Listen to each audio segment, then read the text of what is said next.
சுதாவும் ராஜாத்தியும் ரொம்ப நெருக்கமான சிநேகிதிகள். ஒரே பள்ளிக்கூடத்தில், அலுவலகத்தில் 2 பேரும் வேலைக்கு சேர்ந்த நாள் முதல் யார் என்ன கொண்டு வந்தாலும் ஒருவரோடு ஒருவர் பகிர்ந்து கொள்வார்கள். சுதாவிற்கு சாப்பிடுவதற்கு என்ன பிடிக்கும் என்பது ராஜாத்திக்கு தெரியும்.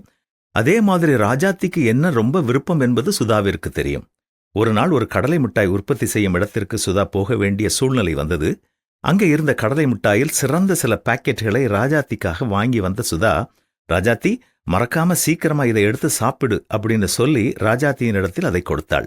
அன்று வேலை பளு அதிகமாக இருந்த காரணத்தால், சரி கொஞ்ச நேரம் கிடைக்கும் பொழுது சாப்பிடலாம் என்று அதை எடுத்து ரொம்ப பத்திரமாக உள்ளே வைத்தாள். ஆனால் அதிகமான வேலை இருந்த காரணத்தால் 2 நாட்கள் அதை எடுக்க மறந்து போனாள். 2 நாட்களுக்கு பின் அதை எடுத்த பொழுது அது தன்னுடைய கிறிஸ்பினஸை இழந்து ருசித்து சாப்பிட முடியாத ஒரு மிட்டாயாக மாறிப்போனது. நம்முடைய வாழ்க்கையில நமக்கு யாராவது ஆலோசனை கொடுத்தால் அதை உடனடியாகவே நம்முடைய வாழ்க்கையில் செயல்படுத்த மறந்து போகக்கூடாது. சில நாட்கள் கழித்து அதை யோசித்து பார்த்தால் நாம் பயன்படுத்த முடியாத ஒரு வார்த்தையாக அது நமக்கு தெரியும். அல்லது நமது சூழ்நிலை மாறி, ஐயோ அந்த நல்ல வார்த்தையை நான் பயன்படுத்த மறந்து போனதால் எவ்வளவு பிரச்சனை என்று யோசிக்கக்கூடிய நிலைதான் வந்து சேரும்.